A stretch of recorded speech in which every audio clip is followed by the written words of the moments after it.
Hey, what's up mga idol natin dyan? Kumusta pong lahat? It's me, Dugong Pinoy uli mga idol. Nagbabalik. So, for today's mga idol, samahan nyo ako. Nai-react itong ating bagong nakitang video mga idol. Dito po kay Kabitinyong Gala. So, dito po sa kanyang video mga idol sa kanyang Facebook page na hindi na yata mapalagay yung iba. Sa tingin nyo guys. So, yun po no. So, sa palagay nyo mga idol, lip-sync na naman ba ito ni Chari Sami? What? No? Chari Sami. Anong batang pangalan nun? Yun yung pinagsabihan nila na lip-sync. So, panoorin natin mga idol kung lip-sync na naman ba ito. Anak ng tinolang manok. Diyos ko po, puro lip-sync na naman to.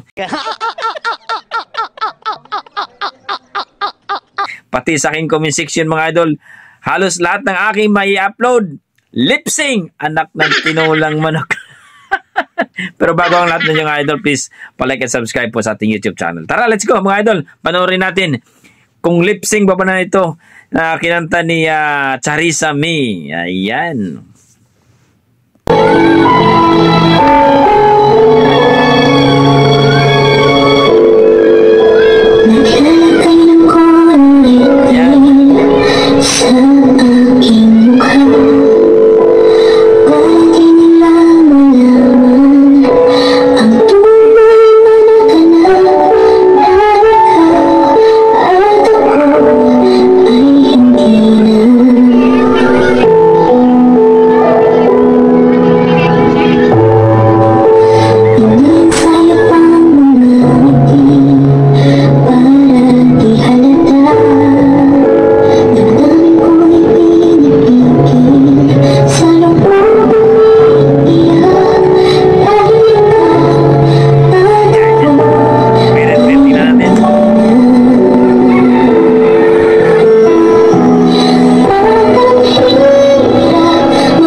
nagsasabi ngayon lip sync. Yan Ayan po mga idol, narinig po natin ang kanta ni Lodi nating Charizami Loberita sa kanyang pangatlong kanta na ito mga idol, no?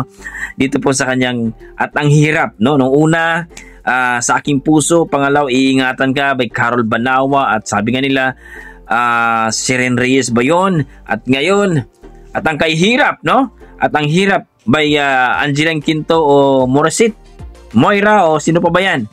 Ganon pa din ang boses mga idol. Sa kanya pa din. Ganon pa din yung boses niya.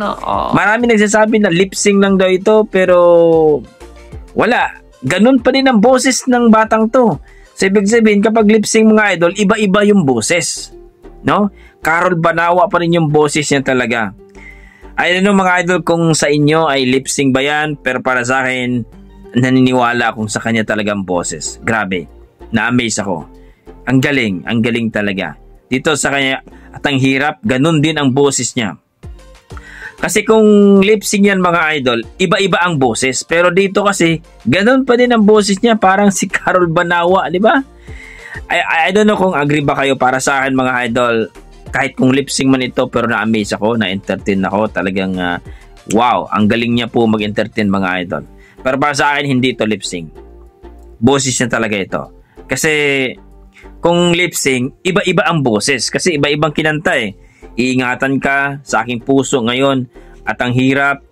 So, kayo mga idol, ano masasabi nyo? Lip-sync ba to o hindi? Kayo nang humusga mga idol. Please comment down below ang inyong mga opinion. Gusto ko malaman. So, hanggang dito na lang mga idol. Basta may dugong Pinoy, malupit talaga sa kantahan yan. Maraming salamat mga idol. God bless po.